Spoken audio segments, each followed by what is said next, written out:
সম্প্রতি বাংলাদেশ সনাতন জাগরণ মঞ্চের মুখপাত্র ও চট্টগ্রাম পুণ্ডরিক ধামের অধ্যক্ষ চিন্ময় কৃষ্ণ দাস ব্রহ্মচারীকে নিয়ে সারা দেশ উত্তাল হয়ে উঠেছে। দেশের ভেতরের হিন্দু সম্প্রদায় তো বটেই, পার্শ্ববর্তী দেশ ভারতের জনসাধারণও বিক্ষুব্ধ হয়ে উঠেছে এই ধর্মপ্রচারকের গ্রেপ্তারের প্রতিবাদে। তবে কে এই চিন্ময় কৃষ্ণ দাস, যার জন্য খোদ ভারত সরকার হুমকি দিচ্ছে বাংলাদেশকে? এ নিয়ে অনুসন্ধানে জানা গেছে চাঞ্চল্যকর তথ্য। একাধিক সূত্র জানিয়েছে, চিন্ময় কৃষ্ণ দাসের আসল নাম ছিল চন্দন কুমার ধর। বাংলাদেশের ইসকনের সংগঠকদের মধ্যে অন্যতম ছিলেন তিনি। ভক্তরা তাকে ডাকেন চিন্ময় প্রভু নামে। কিন্তু ধর্মপ্রচারকের মুখোশের আড়ালে চিন্ময় দাস ছিলেন একজন যৌন নিপীড়ক ও নারীলোভী মানুষ, যে কারণে গত জুলাই মাসেই তাকে বহিষ্কার করা হয় ইসকন থেকে। শুধু তাই নয়, এই ধর্মভীরুর বিরুদ্ধে অভিযোগ রয়েছে শিশু নিপীড়নেরও। জানা গেছে 2023 সালে শিশু নিপীড়নের দায়ে অভিযুক্ত হয়েছিলেন চিন্ময় কৃষ্ণ। ছেলে শিক্ষার্থীদের যৌন নিপীড়নের দায়ে পুণ্ডরিক ধামের এই অধ্যক্ষকে সাময়িক বিধিনিষেধ দেয় যুক্তরাজ্যে অবস্থিত ISKCON international child protection office. সম্প্রতি এমন একটি চিঠি গণমাধ্যমের হাতে এসে পৌঁছায়, যেখানে বলা হয়েছে ইসকন নেতা ও পুণ্ডরিক ধামের অধ্যক্ষ চিন্ময় কৃষ্ণ দাস ব্রহ্মচারী একজন যৌন বিকারগ্রস্ত মানুষ। ইসকন নেতা ও পুণ্ডরিক ধামের অধ্যক্ষ চিন্ময় কৃষ্ণ দাস ব্রহ্মচারী একজন যৌন বিকারগ্রস্ত মানুষ।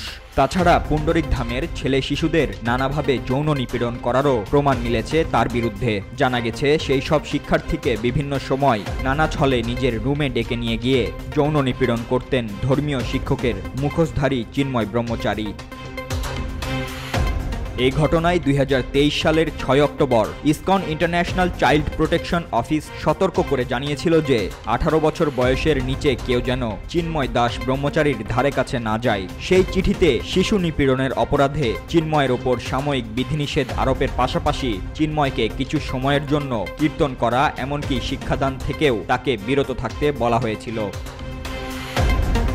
এছাড়া একাধিক নারী ধর্ষণ চেষ্টা, যৌন নির্যাতনের অভিযোগ রয়েছে এই চিন্ময় কৃষ্ণের বিরুদ্ধে। সম্প্রতি তাকে গ্রেপ্তারের পর একটি ভিডিও সামাজিক যোগাযোগ মাধ্যমে ভাইরাল হয়, যেখানে দেখা যায় একটি মাইক্রোবাসের মধ্যে চিন্ময় কৃষ্ণ এক তরুণীকে জোরপূর্বক যৌন নিপীড়ন করছেন। যদিও ভিডিওটি চিন্ময় দাসেরই কিনা সে বিষয়ে নিশ্চিত কোনো তথ্য পাওয়া যায়নি। গেল 25 নভেম্বর বিকেল 4:30টার দিকে রাজধানীর বিমানবন্দর এলাকা থেকে গ্রেপ্তার করা হয় চিন্ময় কৃষ্ণ দাসকে।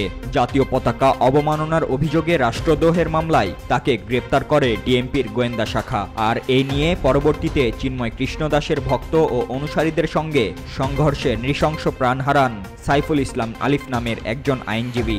শুধু তাই নয়, চিন্ময় কৃষ্ণ গ্রেপ্তার হওয়ার পর থেকেই বাংলাদেশ ও ভারতের মধ্যে এখন পর্যন্ত উত্তপ্ত পরিস্থিতি বিরাজ করছে। নিউজ ডেস্ক, রূপালী বাংলাদেশ।